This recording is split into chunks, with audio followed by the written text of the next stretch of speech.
sadyang hindi na talaga mapipigilang magkakalabasa na talaga ng baho matapos ang pananahimik na dating alkalde ng Maynila na si Mayor Isko Moreno. Nasag na ang katahimikan at nagsalita na di man direktang pinangalanan, ngunit sa sa katotohanan at matapang at isa-isang isiniwalat sa publiko ang di umano'y tinatagong baho ng mga ilang buayang kongresista na sa pool ng katotohanan ang 3rd District ng Maynila Representative na si Joel Chua at ang 6th District Manila Representative na si Benny Abante. Ang dalawang kongresista di umano na gustong ma-impeach siyang Vice President na si Sara Duterte matapos ang pananahimik ating mayor ng Maynila na ngayon ay tatakbong muli sa pagka-mayor na si Isko Moreno. Pinasag na ang katahimikan at bumanat na hindi man direktang pinangalanan, ngunit sa pool sa katotohanan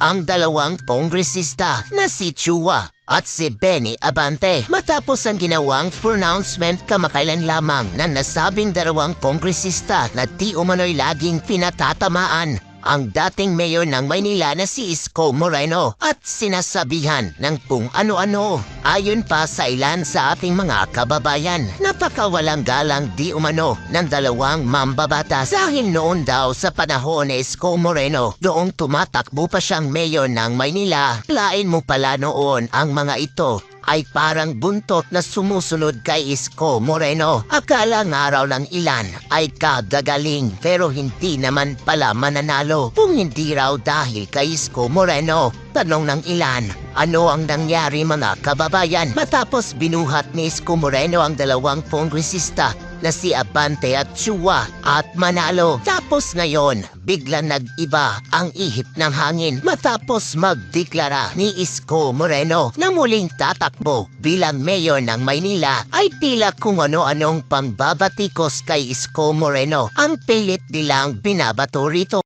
Oo, isa sa mga membro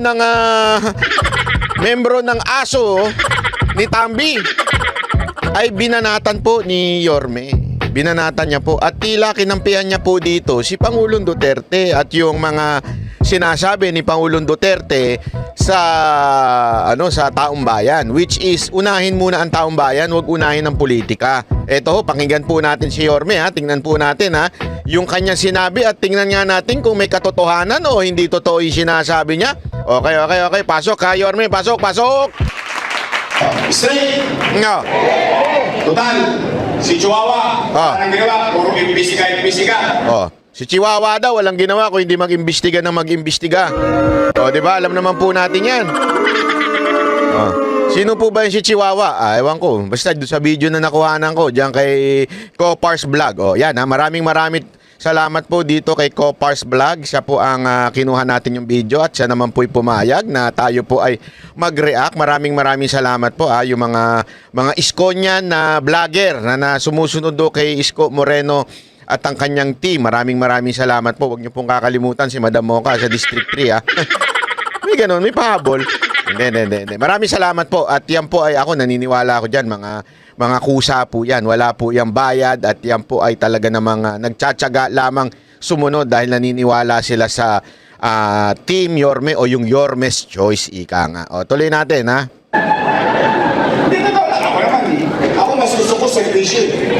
Mas gusto daw niya serbisyo, hindi yung tahol ng tahol. Tahol ng tahol. Sorry. Mali. Hindi. Kasi kayo naman, no. Gago! Hindi. Wait! Chatomate. Ang sinasabi dito ni Yorme, ayaw niya yung imbestiga ng imbestiga. Tulad ng ginagawa nito ni Chihuahua daw. Alam naman natin kung sino yung tinutukoy niya, si Congressman Chua. Imbestiga ng imbestiga, mas gusto daw ni Yorme yung tumutulong sa taong bayan, hindi mo yung ganyan. Gusto ko pa yung politiko na lagi nasa kalye. Yung maabot mo ng kamay mo, yung kakatok sa'yo may dalang gamot, yung kakatok sa'yo may dalang tenga, yung pakikinggan ka, ito lang amin. Total, natulungan naman na natin siya. Pwede pa palitan na natin yun. Lagyan natin sa dog pound. Ay, grabe naman yun. Grabe naman yun, Yorme. Pwede ba daw palitan natin niya yung congressman na yun? At ilagay na natin sa dog pound. Grabe ka naman, Yorme. Isa. Oh, munti ka na. Hindi. Alam nyo, tama naman sinasabi ni Yorme ho, di ba? Kaysa imbestiga ng imbestiga, mas maganda siguro tuloy-tuloy lamang po ang pagsiservisyo sa bayan. Kaya nga niya sabi niya sana ano na lang natin yan. Itapon na natin sa dog pound. Ay, hindi naman itapon. Baka makakagat po eh. May rubbish yun eh. Ang ating congresswoman, Apple Nieto! Ay, yun. Ayan ipalit natin yan si Congressman Apple Nieto. Hindi, alam mo, walang biro Yan nung si Congressman Apple Nieto, kasi napaka napakasipag at saka alam nyo, ito chismis lang Hindi, pero legit. Kasi alam mo naman, nakakausap tayo ni Mocha, nagkasama tayo nitong nakaraan sa Japan, nagkikwento siya tungkol sa Yorme's Choice. Alam mo, sabi niya talaga, sabi ni Mocha, ito daw si Apple Nieto, napakabait daw nito. Napakabait at saka napaka-humble, ika nga. At higit sa lahat daw, alam mo kung ano sinasabi? Ay grabe sobrang sipag daw. Sabi ko, yan ang dapat na congressman, di ba? Yan ang dapat maging congresswoman talaga ito, mapalitan na puto Kasi yung iba, masipag lang kumahol. Hindi, totoo. Ito, mga kababae, linawin natin Pag sinabi natin kumahol, mag-ingay, ika nga. Tila gano'n ang ginagawa ni Congressman Chua. Mantakin mo, mga kababayan, congressman ka ng Maynila. Diba? Congressman ka ng Maynila, pero ang focus mo, si BP Sara Duterte. Banatan si BP Sara Duterte, siraan dyan sa committee mo. Tama, mali? Tama ba yun? Hindi. Ito mga kababayan, kayo po mga taga District 3 ang nagpapasahod dyan. Kayo po ang naglagay sa kanya sa posisyon para sana i-representa kayo. Kaya nga congressman yan, representative ng district nyo pambihira, kaysa na i-representa kayo, ano ginagawa? Sumisip-sip doon sa kanilang amo na sino? Si Tambi. Kasi alam naman po natin, wag na tayo magtarantaduhan, wag na tayo maglokohan. Alam naman po natin na may ambisyon pong maging susunod na Pangulo itong si Romualdez. Kaya naman, todo-todo ang paninira kay BP Sara Duterte, which is yung number 1 na pagdating sa pagiging presidente sa 2028. Tama, mali? So ngayon, todo-todo ang paninirang ginagawa nitong kampo ni Tambi at itong mga napapag-utusan, yung mga nasa baba. Mantakin mo.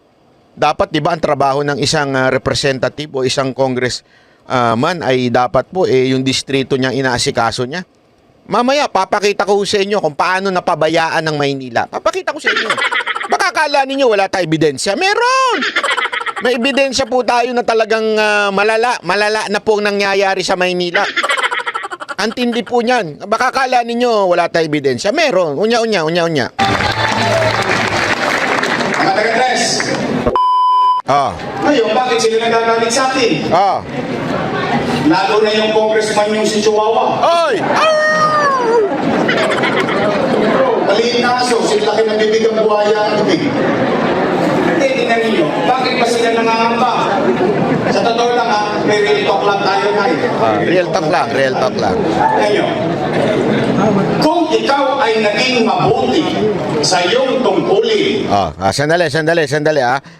I think mali ata yun na ilagay natin. Dali, chotomate. Wait lang. Tama naman Wait Ayun, napunta pala. Mali. Ito dapat pala yung video na ginamit ko. Pasensya na. Ito. Pasensya na. Wait lang. Ito. Kasi lininawan natin yung audio para mas maganda ang audio po. Ito, medyo nilinis po natin yung video. Yan Ito, chotomate. Wait lang. Ito. Ayan, pasok. Total, si Chihuahua, wala nang ginawa, puro imbestiga. Dito daw lang. Ako naman eh. Ako mas gusto ko servisyo eh. Mas gusto ko pa yung ano eh. Yung politiko na lagi nasa kalye. Correct. Yung mga mo ng kamay mo. Correct. Yung kakatok sa'yo may dalang gamot. Yung Correct. kakatok sa'yo may dalang tainga. Correct. Yung pakikinggan ka. Totoo lang kami.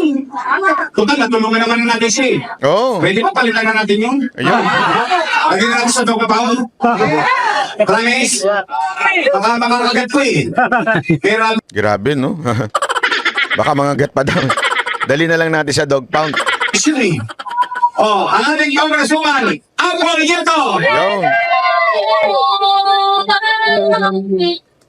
Mga taga-dress. Ngayon, bakit sila nagagalit sa akin? Lalo na yung congressman yung si Chihuahua. Ay! Maliit na aso, sinlaki na bibig ang buhaya ng bibig. Ah. Hindi, tingnan ninyo, bakit ba sila nangangamba? Ah. Sa totoo lang ha, very talk lang tayo guys. Very talk lang tayo guys. Ngayon, kung ikaw ay naging mabuti sa iyong tungkulin at ginampanan mo na maayos ang iyong responsibilidad, kahit hindi ka nakakita ng tao, ibubulo ka ulit ng tao. Correct. Tama! Bakit sila nangangamba ngayon? Bakit sila nagagalit?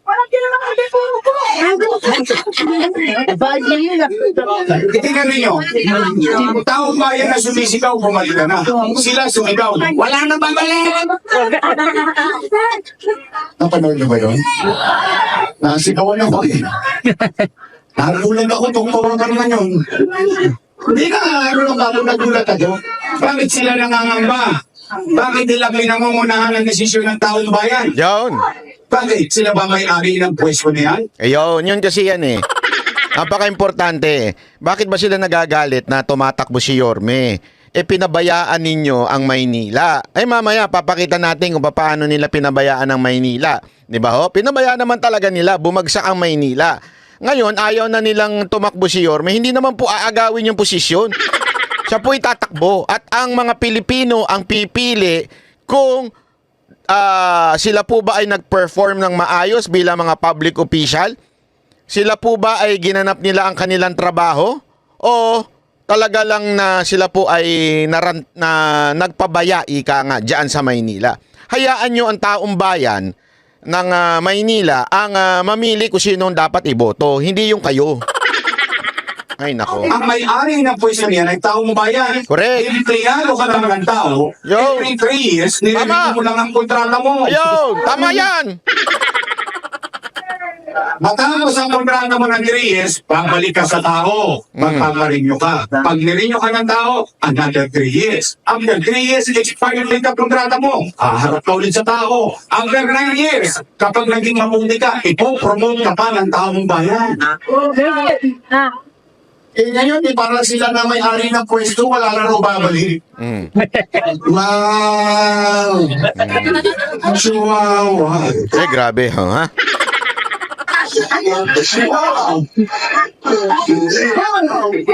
Hindi, Luma. Tingnan ninyo. Sige. Talakayin ng konti. Ano ba pinangangamba nila? Dapat, ang sinasabi na lang nila, ano ang ginawa ninyo ng 3 taon? Yun. Report sa taong bayan. Ayun. Pero pagdating ng araw ng paghuhukom, Yun. ang taong bayan magtatala na sa listahan kung sino ang gusto niyang mamuno sa kanyang pamayanan. Ayun. Tingnan ninyo. Ah. Wawaglit lang ako na pala. Binago-bago na nila. Tingnan. Tayo ba lahat ang akala ba natin? Ito ba ang akala natin? Kaya natin sila binoto dahil kung ano yung simulan natin, itutuloy na lang nila. Tama mali? Tama. O tingnan. Takin mo, ha? Parang kay Duterte talaga. Itutuloy nyo na nga lang. Hindi yung aagawin, ha? Magkaiba yun. Kasi meron yung yung kunwari itutuloy. Tapos pinalitan yung build. Pinalitan ng ibang pangalan para pagka natapos yung mga proyektong ginawa ni Pangulong Duterte, aangkinin. Iba naman yun, iba yun. Ito naman, literal. Ha? Literal po na hindi pinagpatuloy yung sinimula ni Isko Moreno. Hindi ko pinagpatuloy ng pamahalaan ni Lacuna at saka yung mga bata niyang si Chihuahua. Yun. At 3 taon pa lang ako nawawala dito, dami na nilang binago. Una muna, senior citizen. Saan ba senior citizen? Sige. Nay, tay, lola ko. Yung iba sa inyo dito, inabot pa si Mayor Lacson. Oh. O, bilhin ka sa lang. Bakit si? O yan. Ano yung ibig sabihin? Sa hinaba-haba ng panahon ng pamumuhay ninyo sa Manila, marami nang nagdaang mayor. For the first time in history, bumoto kayo ng batang mayor. At yung batang mayor na yun, nakapag-isip ng para sa mayaman, ng para sa middle class, ng para sa mahirap, may sakit o wala, mutante hindi, pantay-pantay may pensyon na 500 pesos. Ama ka? Tama! Kasi ayaw ko mag-claim. Kayo magandang distigil nito, dami nyo nang inabot na mayor. Tama! Tama ba? Correct! Wala yan naman araw. First time.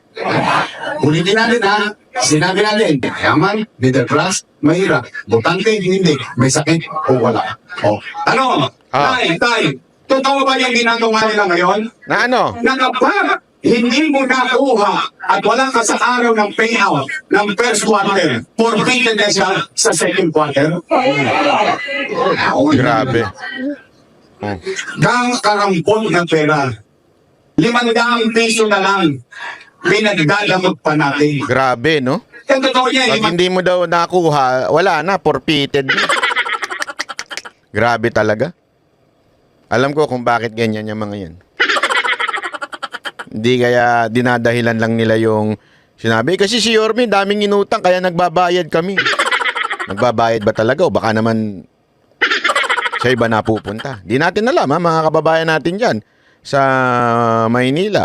Kayo mga senior citizen na number 1 na apekto. Alam mo, yan ang isang bagay na alam mo, masasabi kong talagang malapit ang puso ni Yorme do sa mga matatanda, sa mga senior citizen.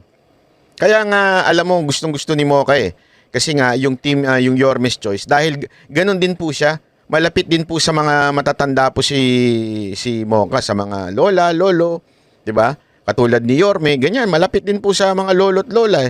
Tapos biglang, ultimo 500, pagdadamot pa ng mga Lacuna's Choice, kadiri, ha? Labo ninyo, ha? Di ba? Dan, ngayon, pasubukan niyo mga basang SM binaabot sa bahay ninyo. Hindi totoo lang. Lilimandaan na lang, pahihirapan mo pa yung mga matatanda. So, ang gagawin niya ng mga matatanda, di araw-araw yun, nag-aabang. Samantalang ng araw, nung ninimpisahan ko yan, ano sabi ko? Nahay, tayo, lolo't lola, pumanatag kayo. Pag hindi nyo nakuha yung first quarter, doble kayo sa second quarter. Tama mali. Ganun kay Yorme. Pag di nyo nakuha yung first quarter, doble kayo sa second quarter, kambibihirang buhay rin. Pero dun sa team Bitter, walang ganun. Ba't ganun? Pera ng taong bayan yan eh. Bakit nyo ba pinagdadamot sa taong bayan yung pera na yan? Sa inyo ba yan? Kayo ay naatasan laang na mag-ayos, magbigay sa tao. Ba't yung pinagdadamot? Busy kasi sa hearing. Busy. Hindi, sasabihin na naman nila, Banat Bay, hindi naman mayor si Congressman Chua. Oo, pero syempre team yan eh. Magkakasama sila dyan eh. Team yan ang Lacuna, yung mayor, tapos yung mga tulonggis niyang mga congressman. Team sila dyan eh.